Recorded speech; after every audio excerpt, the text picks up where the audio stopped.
남을 불쌍히 여길 때 나에게 일어나는 놀라운 일. 영상 제목 나 살기도 바쁜데 남을 도우라고요? 당신의 막힌 인생을 뚫어주는 긍휼의 법칙 복을 부르는 마음. 오프닝. 진행자 안녕하세요, 여러분. 오늘 하루 여러분의 마음은 얼마나 따뜻하셨나요? 아니면 얼마나 차가우셨나요? 우리는 참 각박한 세상을 살고 있습니다.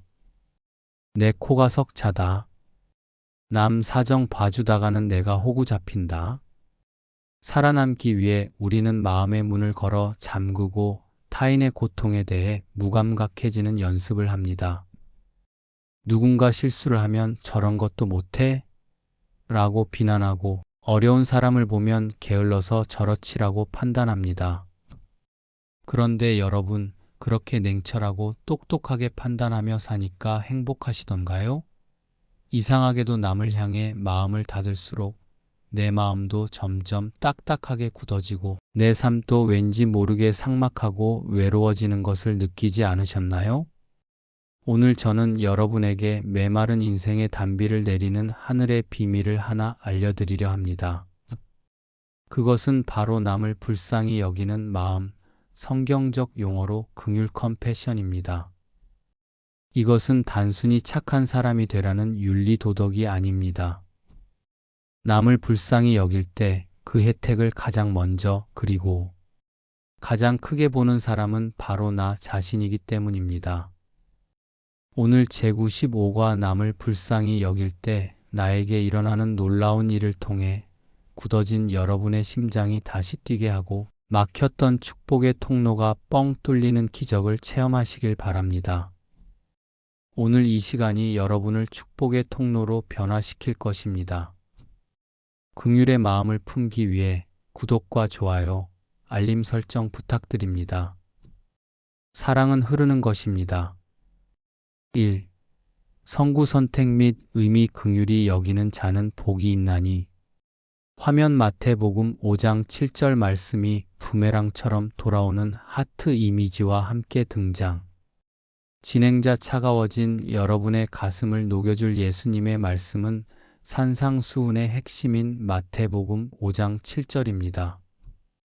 긍휼히 여기는 자는 복이 있나니 그들이 긍휼히 여김을 받을 것이미요.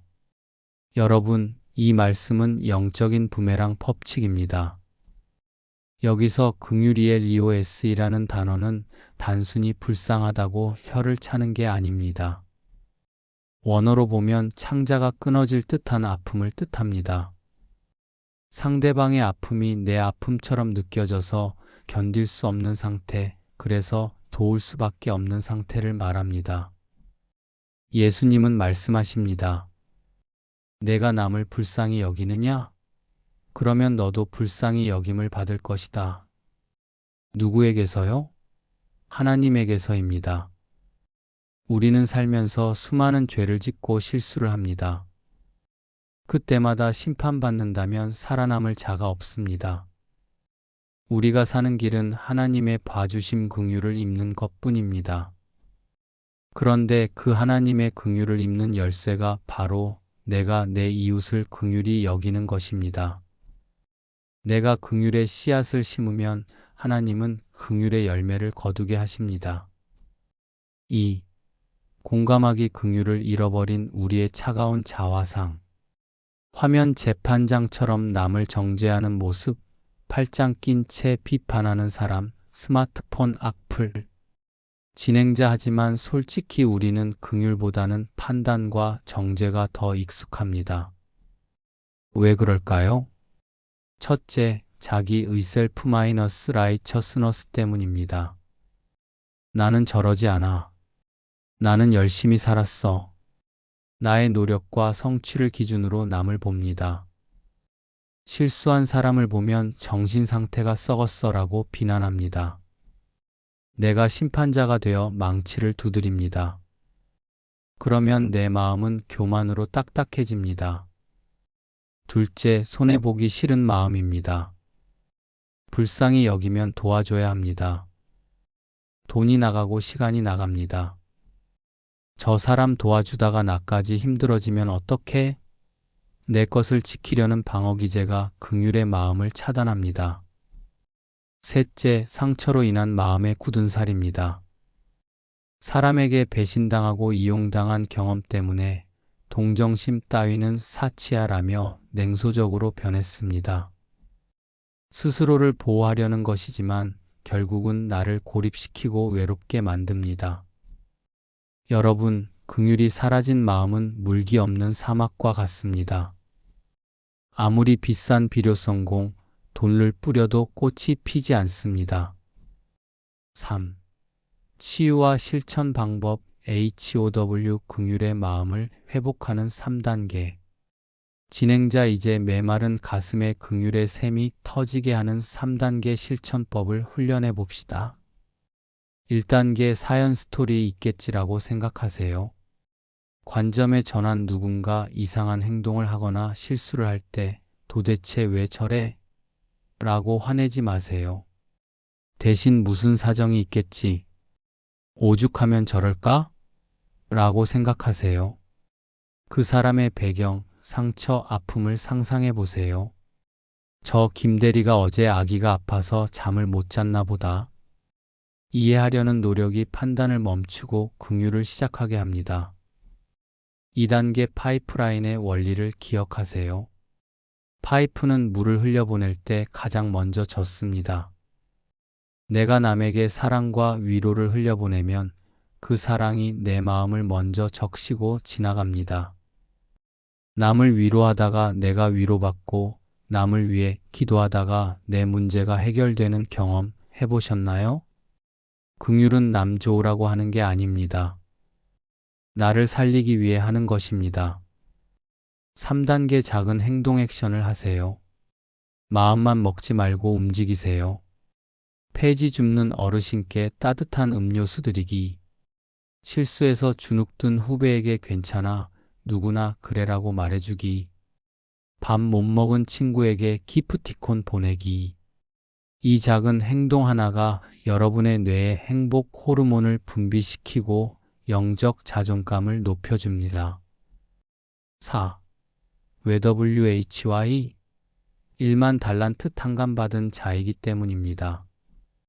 진행자, 왜 우리는 기어이 남을 불쌍히 여겨야 할까요? 우리가 하나님께 어마어마한 긍휼을 입었기 때문입니다. 마태복음 18장에 1만 달란트 빚진 자 비유가 나옵니다. 평생 갚아도 못 갚을 빚죄를 왕 하나님이 불쌍히 여겨 다 탕감해 주었습니다. 그런데 그 탕감받은 자가 나가서 자기에게 100데나리온 적은 돈, 빚진 동료의 멱살을 잡고 감옥에 가둡니다.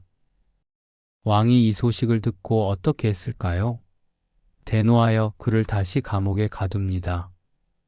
내가 너를 불쌍히 여김과 같이 너도 내 동료를 불쌍히 여김이 마땅하지 아니하냐. 마 1833. 우리가 구원받은 것은 우리가 잘나서가 아닙니다. 전적인 하나님의 긍휼 때문입니다. 내가 받은 그 큰 사랑을 기억한다면 내 이웃의 작은 허물쯤은 덮어줄 수 있습니다. 긍휼은 빚진 자의 마땅한 도리입니다. 마무리 및 기도. 진행자, 사랑하는 여러분, 사람을 불쌍히 여기는 마음, 그것은 예수님의 마음입니다.